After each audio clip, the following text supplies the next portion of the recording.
Snowflakes clung to the windshield as Michael Carter, a 38-year-old rideshare driver in upstate New York, squinted through the icy blur. The heater in his rusted Chevy Malibu wheezed as he turned a corner onto a desolate road near a rundown neighborhood. He was on his last ride of the night when he saw them, a woman wrapped in a threadbare coat, clutching a shivering boy no older than 7. She looked around nervously, visibly trembling. Slowing down, Michael rolled his window halfway. "Ma'am, are you all right?" The woman hesitated. "We missed the bus. My son's freezing.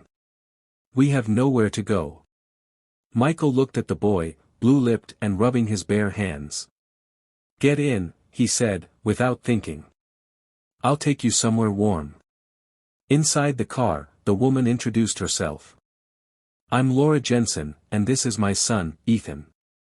Her voice was soft, grateful, yet burdened.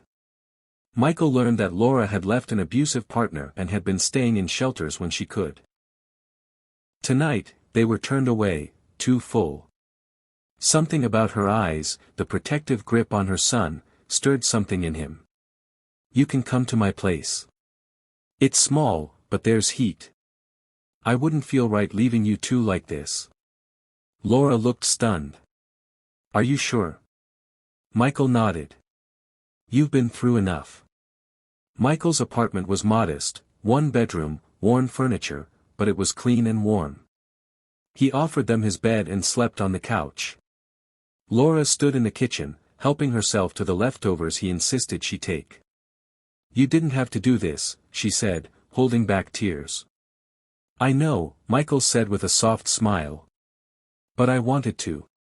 That night, as Ethan slept peacefully for the first time in days, Laura sat in silence, staring at the ceiling, overwhelmed by the stranger's kindness.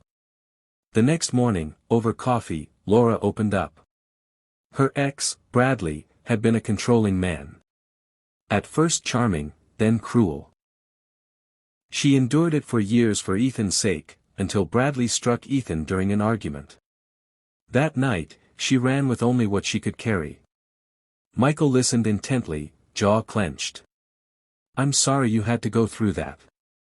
No one should." She looked down. "I feel like a failure." Michael leaned in. "You're not. You got your son out. That makes you stronger than you know." As the days passed, Laura and Ethan remained with Michael.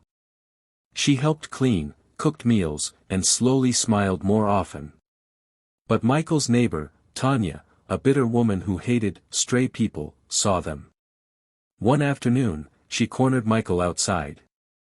"She's scamming you," Tanya hissed. "She's probably a thief. Don't be stupid." Michael ignored her, but doubt crept in. That night, while Laura bathed Ethan, he quietly checked his bedroom drawer. His mother's ring, a family heirloom, was gone. His heart dropped. "Where's my ring?" Michael asked, his voice cold, eyes on Laura. Laura, stunned, looked up. "What ring?" "My mother's. It was in my drawer. It's gone." Laura stepped back, confused. "Michael, I didn't take anything. I swear." His face hardened. "I let you into my home, and this is what I get." She tried to explain, even opened her bag for him to search, nothing.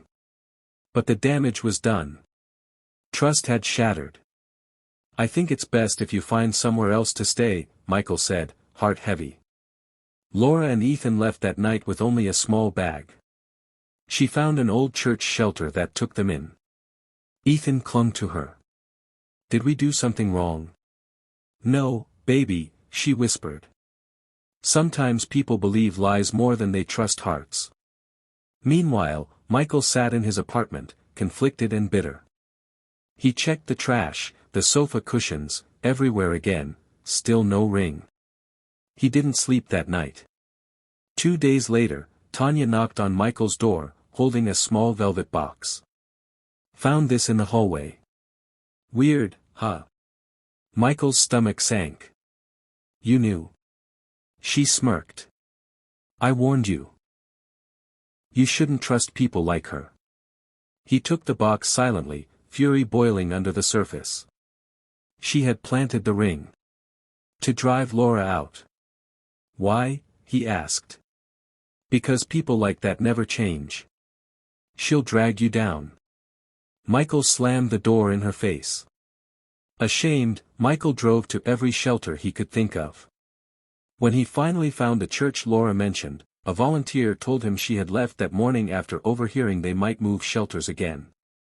Defeated, he sat in the parking lot, hands shaking. How do you find someone with nothing? No phone, no address. Then he remembered Ethan's words, I used to love the pond near Lincoln Park. At dusk, Michael found them, Laura and Ethan sitting on a bench near the frozen pond. Laura turned in surprise, wary at first. I'm so sorry, Michael said, breath visible in the cold air.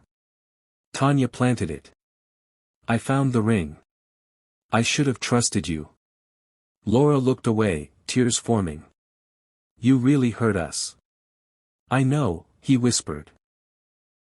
But if you'll let me make it right, I'll do whatever it takes. Ethan tugged her hand. Can we go back? She looked at her son, then at Michael.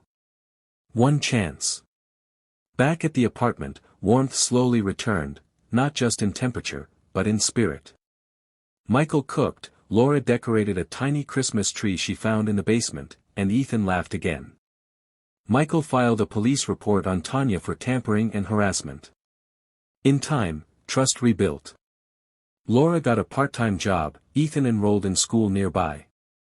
Michael helped with rides and homework, and started smiling more than he had in years. One evening, Laura handed Michael a brown envelope. He opened it to find a deed. She had used a grant for abuse survivors to buy a small home. But the second paper said more, you helped us stand. Now I want to help you grow. It was a partnership proposal, she wanted to open a family food truck business with him. I cook, you drive, she said, smiling. Let's feed people. Let's change lives. Michael stared, speechless. Not only had she healed, she had brought him back to life too. This story teaches us that even the smallest act of kindness, like letting someone into your home on a cold night, can spark a chain of life-changing events. It reminds us not to judge people based on appearances or the whispers of others, because behind every struggling face is a story of courage and survival.